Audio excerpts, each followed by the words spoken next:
တချို့ဆန်ကပိုင်ရှင်တွေကတကောင်မျိုးလူမျိုးဝတ်တော်ဆရာတွေနဲ့ပဲတန်တွေ့လိုက်တယ်မှာနှကောင်လေးထုတာရိုက်ထားတာ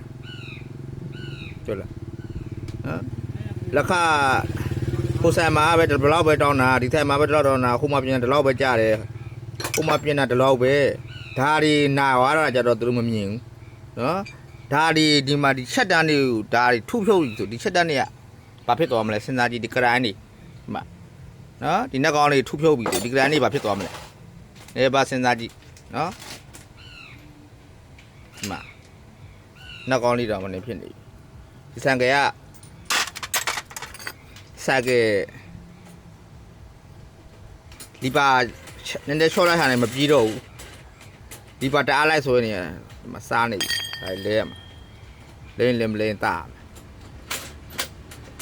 နော်တချို့ဘိန်းပိုင်ရှင်တွေပြောနေတာလက်ခါကိုမကြည့်နေနဲ့ကိုဆန်ကေကိုဘယ်လိုလုပ်ပြီးရလဲတင်ညာဟိုလူကဘယ်လိုလုပ်ပြီးဒီလူကဘယ်လိုလုပ်ပြီးလဲကိုဆန်မှာဒီလောက်ဒီဆန်မှာတော့မပြောနဲ့ဈေးကွာတဲ့အကြောင်းရင်းကိုလည်းကြည့်အောင်နော်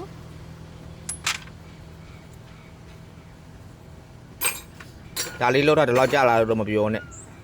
ဒါလေးကိုဒီလိုလုပ်ဖို့ဒီလောက်ရင်းရတယ်တဲ့ဒါတွေဒီလိုမျိုးတွေမပြစ်စီမဆုံးချုံမနေနိုင်ရအောင်ရင်းရင်းလေးရလည်းရှိသေးတယ်ဒီမှာ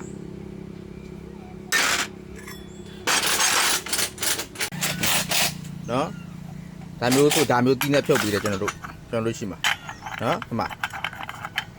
မတွေ့လားမချောဘူးမလုံးဝမလှုပ်နော်ဒီမှာတွေ့လား